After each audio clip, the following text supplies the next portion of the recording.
And he sort of mentioned that with that free spirit comes using drugs.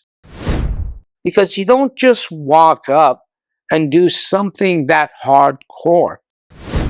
Hey everybody, welcome back to the channel. This is Dr. B, Dr. B Addiction Recovery, and I've been asked to comment on the overdose and toxicology report on Coolio, the rapper, the entertainer, also known as Leon Ivy Jr.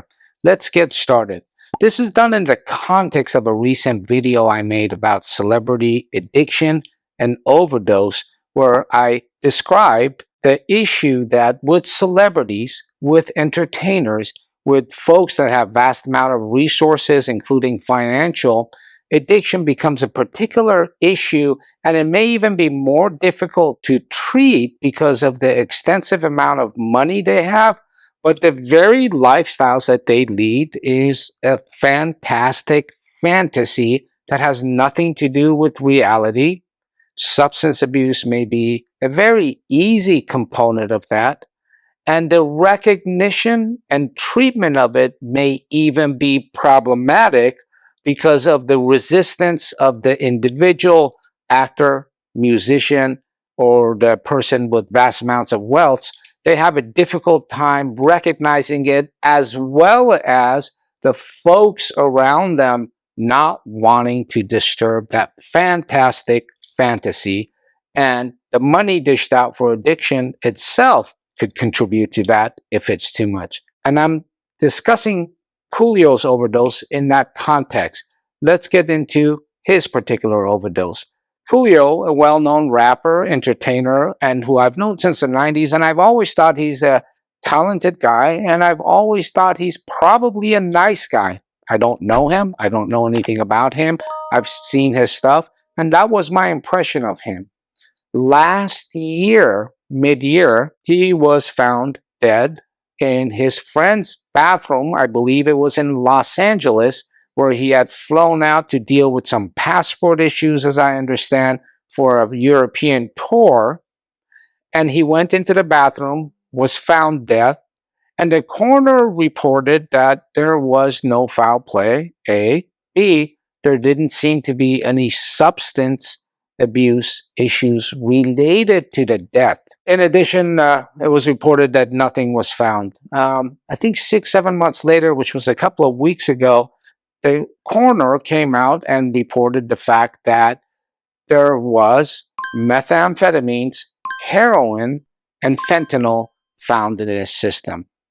I want to also point out in regards to this that he does have a history of severe asthma, and he had a history of cardiomyopathy, which means an enlarged heart.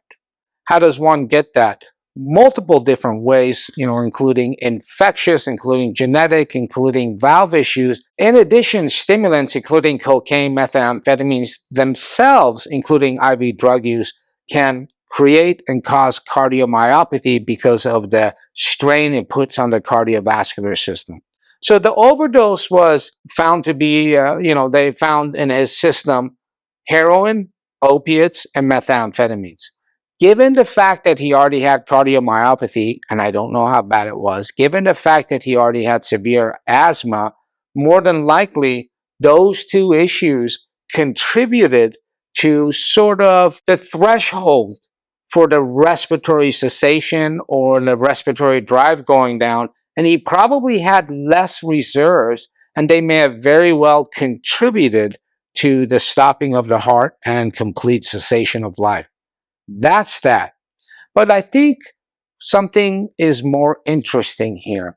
A couple of months after his passing away, one of his sons had an article that came out, and I think it may have been in TMZ or one of these popular magazines, and he discussed his father, who he said was a great father, and I have no doubt about that, and he discussed the kind of man he was.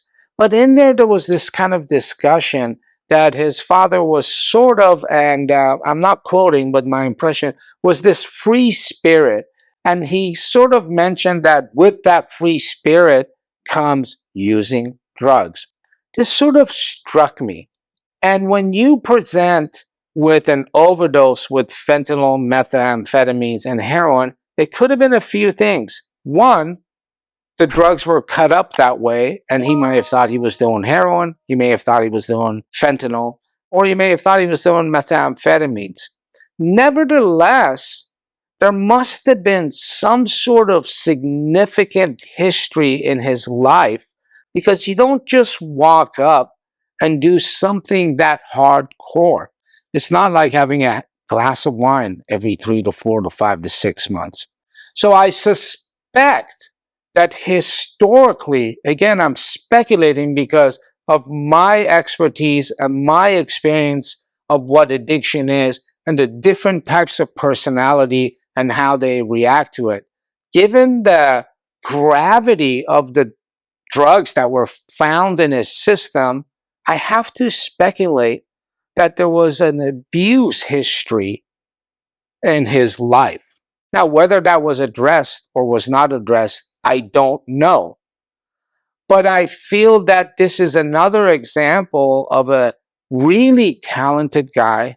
From what I saw, was a really interesting, decent human being that had a lot to offer the world, and possibly, again, I don't know anything in details, because of the fantastic life that he was living, and by fantastic, I mean fantasy, he was in a situation that for some reason, one reason or another, he himself obviously was not coping with issues that he may have had at that time or in his past.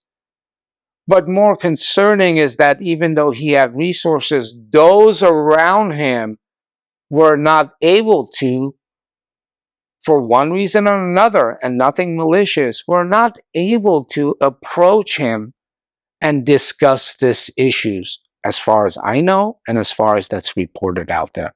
So I just wanted to bring that out, and I am very saddened by his passing, and certainly there's no judgment of any kind here.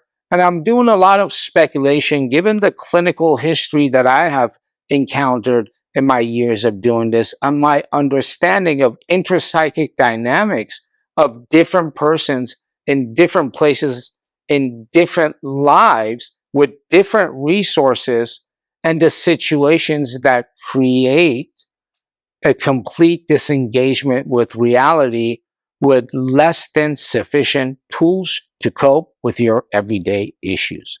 Thank you very much. I hope that gives you some insight. I hope that gives you some understanding. I hope that gives you some tools for your own lives or the lives of your loved ones to deal with issues such as substance abuse. Thank you.